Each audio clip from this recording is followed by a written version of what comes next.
everybody. Kathy Tooley, CEO Tools for Success. Thanks for joining us today. Hey, I'm going to talk today about a word that is I think of it as a buzzword. We hear it all the time in education, and that is engagement, student engagement. Students aren't engaged enough, or your students need to be engaged, or, what do we need to do about engagement? I began sharing this document that I'm going to share with you all, a few years ago with administrators. An administrator said, I've never heard of this before. And I remember thinking, that's probably not a good thing, that we as administrators are hearing something that students have never heard of, or that teachers have never heard of, yet we're holding them accountable for something that they've never heard of. So I really want to talk to you about the 5 levels of engagement. Now, we'll share in future videos other engagement activities and ways in which to engage your students. But what I want to share with you today is what those 5 levels of engagement are. I'm going to start at the bottom and work my way down. Let's start with rebellion. So a level of engagement where students are in rebellion is when you can actively see students in defiance of what it is you're asking them to do. Kids' heads down, sound asleep, throwing paper, disrespecting and talking when you're talking, having their phones right out in front of your face. That level of engagement is the lowest level of engagement, and it's rebellion. Usually handling it with discipline policies or problems, but not always. Step up to the next level, and that is retreatism. The difference between retreatism and rebellion is they're not engaged. They're not doing what you're asking them to do, but they're not being overtly obvious about it. The retreatism is the student that's really smart, holds their book up, but then has a magazine or their phone behind it. So they look like they're involved, but they're not. They're probably still talking, but they're smart enough to be subtle, whisper a little bit. Or, gosh, does anyone even pass notes? No, they probably text each other. I dated myself there a minute ago, didn't I? So they're not engaged. Students are not engaged, but they're not overtly causing the issues. Step up a level. This is where I would say when I visit classrooms as an administrator and when my consultants go in buildings to coach teachers where most students live. And it's what we call ritual compliance or passive compliance.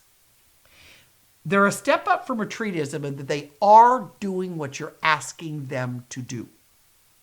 But they are doing it, as this says, this kind of engagement where students are willing to expend whatever, should say here, minimal effort is necessary to avoid negative consequences. So in other words, in this level, they are doing what you're asking them to do out of fear of getting in trouble if they don't do it. They see no value in it.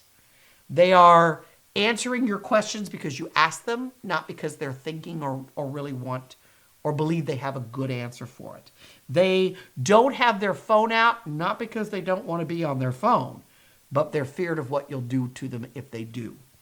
They are doing the math problem, answering the worksheet, completing the task because you've asked them to do it, not because they see any value or level in it, which only one step up.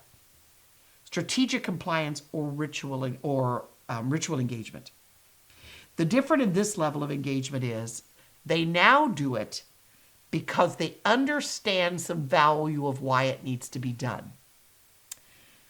They are doing your math worksheet because they understand that if they don't, they won't understand how to do it on the test. They are writing your paper because they understand that that paper is necessary in order to get the grade they want to get out of your classroom. They are compliantly answering the class discussion because they know you're going to ask them those questions on their test. So unlike the passive, where they're doing it to avoid trouble, they now see value in it. They see value in it. And then the last one is authentic engagement, and that is that students are doing an activity or working an assignment because they have a clear understanding of why they're doing it.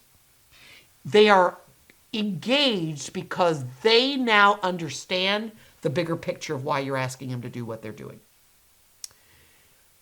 I want to be careful and notice that nowhere in here did you hear me talk about fun. I think someone has told us as educators that if kids aren't having fun, our students aren't engaged. Did you hear me discuss that at any point at any of these levels? I used to say to my students, when I get paid like an entertainer, I will entertain you. And until then, I'll educate you. Fun isn't adverse to engagement, but it isn't required of engagement. The secret to engagement is this. It's really a simple little hidden secret. Ready? And especially for those of you that are young, or maybe those of us that you've never been told. You want to engage your kids more? Be quiet. Stop telling them what to think and make them think. Stop showing them what they need to do and make them figure out why they're doing it. And moreover, have them create the problem themselves. Instead of giving an hour lecture as to why we went to World War II, give them the basic facts and have them draw the conclusions why we went there, and moreover, what would create World War III. Are we headed there now? Instead of giving them the exact criteria of this paragraph has to have this, and this paragraph has to have this, and this paragraph has to have this, tell them to create a 5-paragraph essay. Period. And give them the parameters that you need them to have it with. But their own creativity, their own writing. You want to engage kids more? Get them to authentic engagement where they think it out and you talk less. And let me tell you the other benefit. They're going to go home at the end of the day dragging their bag thinking that their head hurts so much from thinking instead of you walking out of the building exhausted. The more engaged your kids are, the easier you get to be the guide on the side and not the sage on the stage. That's the difference. If that's helpful to you, don't forget. As always, thank you for watching. Don't forget to subscribe to our channel. Don't forget to follow our channel. Don't forget to hit that little bell so you'll know when there's more amazing things coming. And don't forget to share. Don't forget to share with other educators who you think this could be beneficial to. Thank you as always for what you do every single day, and have a fabulous day.